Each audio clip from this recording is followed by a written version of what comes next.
ঢাকা বিশ্ববিদ্যালয় কেন্দ্রীয় ছাত্র সংসদ ডাকসু নির্বাচনের মনোনয়ন সংগ্রহ এবং জমার প্রক্রিয়া শেষ হয়েছে ইতোমধ্যেই।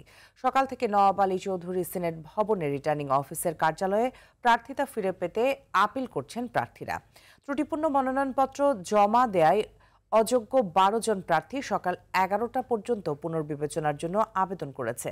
আগামী ২৪ আগস্ট এসব আপিলের নিষ্পত্তি করে প্রার্থীরা ফেরত পাবেন কিনা তা জানিয়ে দেবে কমিশন।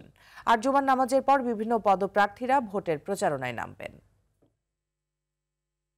দর্শক, এই মুহূর্তে ঢাকা বিশ্ববিদ্যালয় থেকে সরাসরি যোগ দিচ্ছেন সহকর্মী রাকিব হাসান। রাকিব, ডাকসু নির্বাচন ঘিরে বিশ্ববিদ্যালয়ে কি পরিস্থিতি দেখছেন?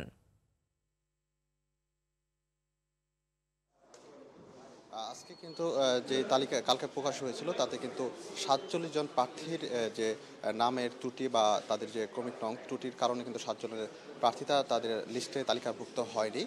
তারা আসলে এখানে এসেছেন সিনেট হলে, এখানে ডাকসু কার্যালয়ের সামনে, এবং সকালে ১২ জনের মতো এখানে এসেছিলেন তাদের প্রার্থীতা যাতে ফিরে পাওয়া যায় সেই জন্য। এবং তারা কথা বলেছেন, এখানে সিনেটের যারা ডাকসুতে নির্বাচনে যারা রয়েছেন তারা বলেছেন যে নাম বা এইসব কারণে কিন্তু ৪৭ জনের প্রার্থিতা তালিকায় করা হয়নি। তাদেরকে পরবর্তীতে তাদের নাম যাচাই বাছাই করে ক্রমিক কোনো যদি ভুল ত্রুটি না থাকে সেভাবেই তাদের প্রার্থিতা দেওয়া হবে। এবং সকাল পর্যন্ত ১২ জন এসেছে ৪৭ জনের মধ্যে।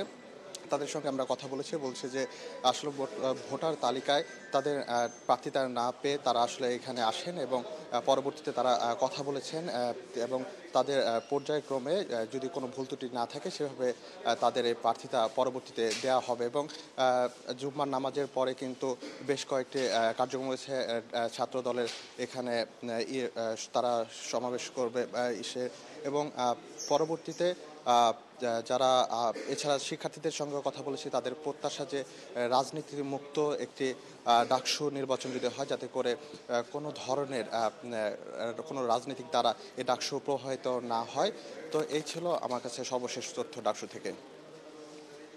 জি, অসংখ্য ধন্যবাদ আপনাকে আমাদের সাথে যুক্ত হবার জন্য।